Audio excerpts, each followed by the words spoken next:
بما انكم يا حبايب قلبي دايما واقفين معايا وبتشجعوني ان اجيب لكم اجدد فيديوهات مولعه نار بلايكاتكم الكتيره، تعالوا بقى نشوف مع بعض كده في السريع واحد من اغرب واخطر التحديات في العالم. طبعا دي بطيخه، انا مش عارف الصراحه دخلنا على الاندومي، سيبك من اي حاجه وخليك في الاندومي. انا اول مره اشوف اندومي احمر، سبحان الله. ده فلفل. يا جماعه الناس دي بتعمل التحديات وتروح فين؟ حد يقول لي.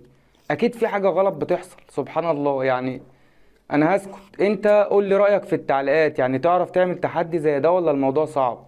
اظن انه صعب. دخل بقى، ده ايه ده يا جماعة؟ فخد ايه ده؟ اكيد دي مش فرخة، اكيد دي مش ورك فرخة كل دي ورك فرخة. دي بقى فاكهة ايه؟ انا مش عارف. في ناس بتقول لي التين او التنين. انا عايز ابحث واشوف، بس مش عارف دي ايه. حد يعرف؟